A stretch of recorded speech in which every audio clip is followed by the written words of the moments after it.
Okay, let's dive into this. We all hit those brutal seasons, right?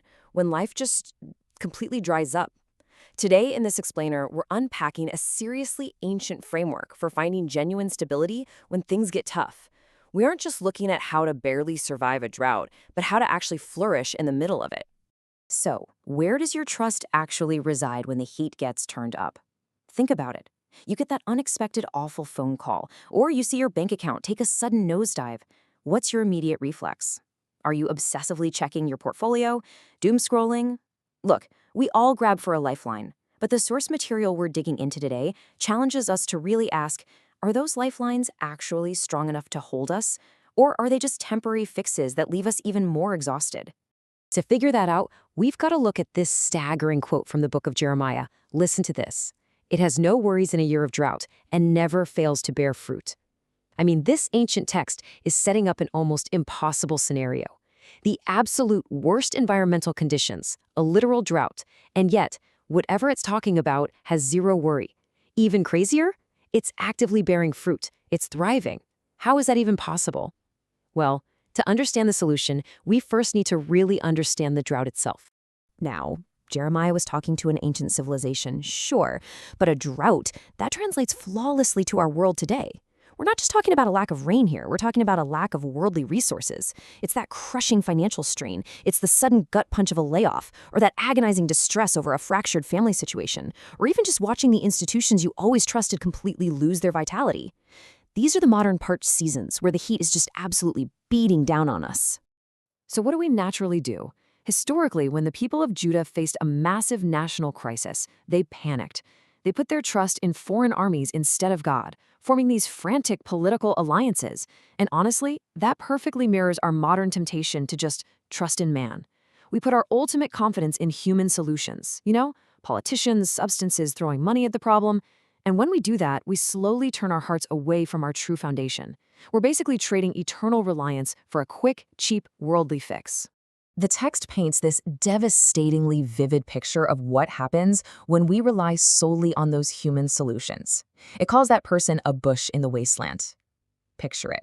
A tiny, fragile desert shrub, completely exposed. The unforgiving sun is just baking it, hot winds are blasting it with sand, and there's absolutely no water anywhere. It can only grow so much before it's completely drained of its meager resources. It is entirely dependent on an environment that, frankly, is actively killing it. So why on earth do we choose to be the shrub in the desert? Well, the book of Proverbs hits the nail on the head. There is a way that seems right to a man, but its end is the way of death.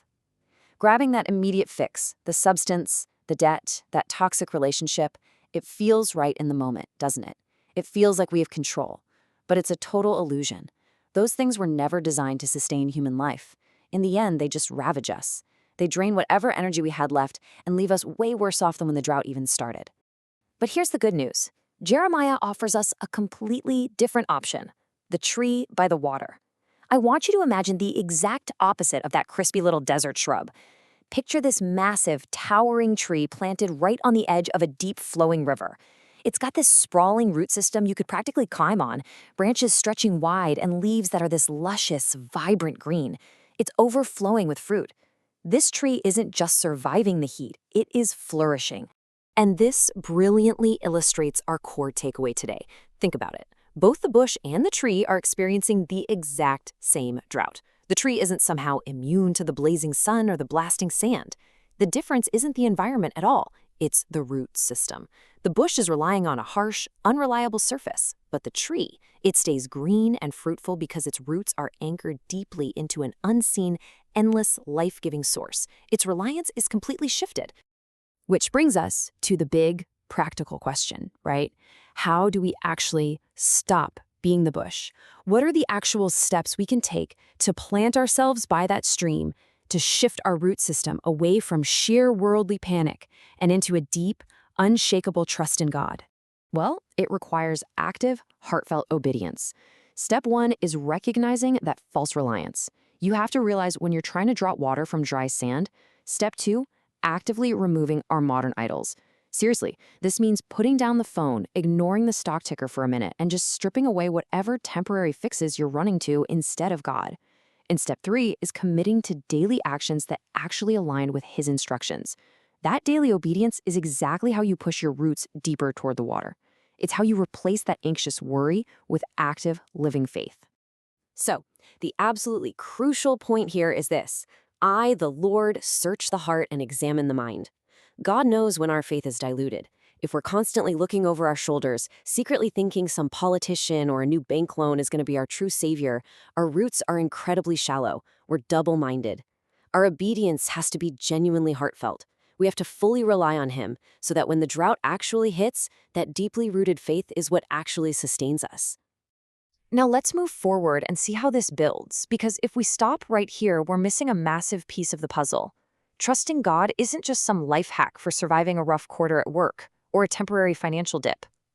This text is challenging us to expand our view entirely, to anchor our roots into a truly eternal perspective. We really need to clarify something vital here.